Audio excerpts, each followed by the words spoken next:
तर मित्रांनो, नुकत्याच पार पडलेल्या पत्रकार परिषदेत उद्धव ठाकरे काय म्हणाले जाणून घेऊयात लाईव्ह व्हिडिओच्या माध्यमातून।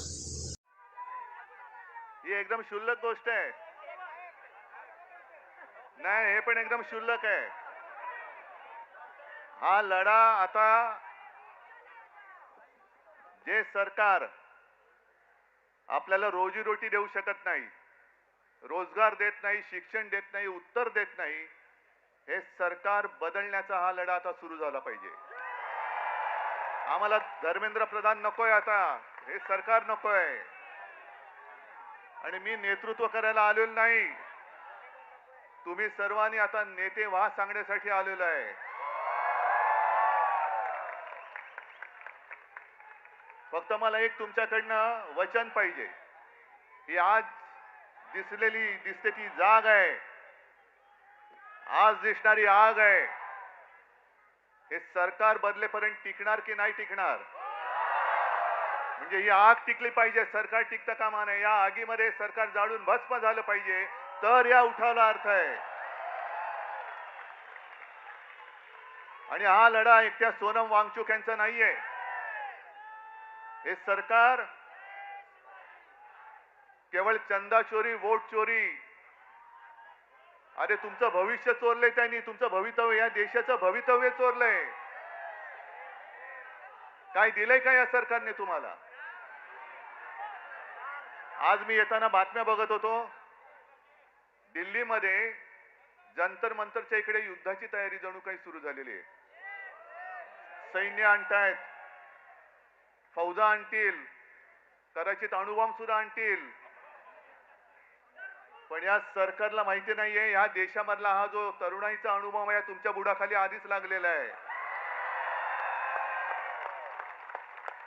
आणि हे आता तुमची जी काय युद्धाची तयारी आहे, ही तयारी जर का नीट परीक्षेच्या वेळेला नीट केली असती तर तुमच्या बुडाला सुरुंग लागला नसता, लागला असता? बरं, मी काय म्हणतो की एकदा होऊन जाऊ दे। सोनम तुम्ही आहात आणि देशाचे रक्षण करते तुमच्यासारखेच तरुण जवान सरहद्दीवरती आहेत। या तरुणांसाठी मायनस टेम्परेचर, आपल्याकडे जरा मुंबईमध्ये जरा 20-22 टेम्परेचर झालं का थंडी आहे बाबा, मफलर काढा। तिकडे तर बर्फामध्ये सैनिक उभे राहतात आपल्यासाठी, ते तिकडे आहेत म्हणून आपण इकडे आहोत। या सैनिकांसाठी ज्यांनी सोलार टेंट बनवले, की या सैनिकांनी देशासाठी मरण्यासाठी, म्हणजे मेलो तरी 72 पण माझी भारत माता जगली पाहिजे, त्या देशाच्या सैनिकांसाठी ज्याने सोलर कॅम्प बनवून दिले, टेंट बनवून दिले, तो यांच्यासाठी देशद्रोही ठरतो? हा देशद्रोही। तिथलं पाण्याची टंचाई लक्षात घेऊन ज्याने आईस फाउंटन तयार केले, असा हा पर्यावरणवादी, असा हा शास्त्रज्ञ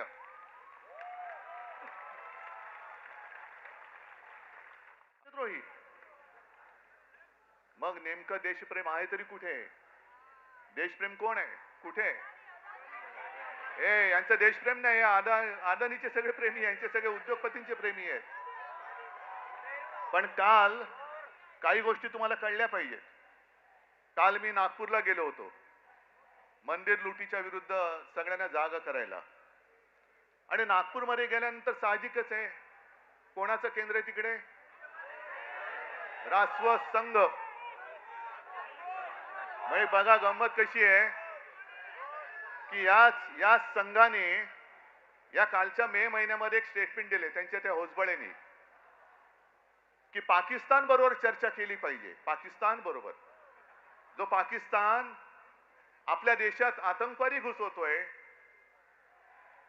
बॉम्बस्फोट करतोय, सगळं काही करतोय, अतिरेकी हल्ले करतोय, त्याच्याबरोबर चर्चेचे दरवाजे खुले ठेवले पाहिजेत।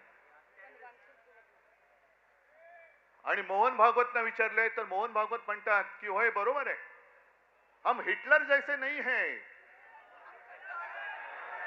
अहो भागवत साहेब, हे हम हिटलर जैसे नहीं है तुमच्या मोदींना सांगा।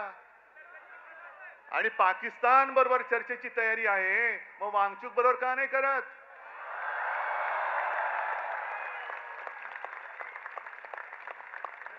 म्हणजे जो देश आपल्या सैनिकांचे बळी घेतोय त्याच्याबरोबर चर्चा, आणि जो माणूस आपल्या सैनिकांसाठी सोलार टेंट बनवतोय, अरे त्याच्या बुद्धिमत्तेचा वापर करून घ्या या देशासाठी. अशी माणसं होत नाहीत परत परत,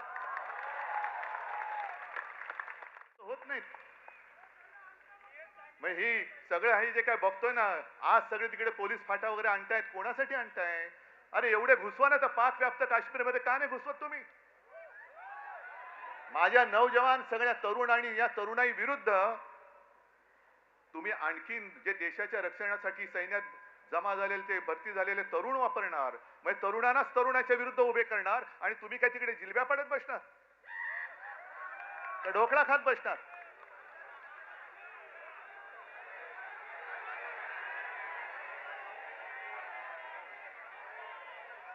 आता काही जण मला विचारतात,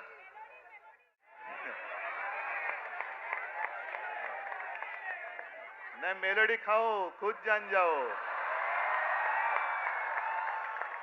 तो फिर मुझे बात करने की क्या बात है? आप जाओ उधर कोने पे मेलोडी ले लो और सब खुद जान जाओ, जो भी जानना है जान लो, समझ जाओ. मैं तिकडे चॉकलेटच्या गोळ्या आणि आमच्या तरुणांना बंदुकीच्या गोळ्या.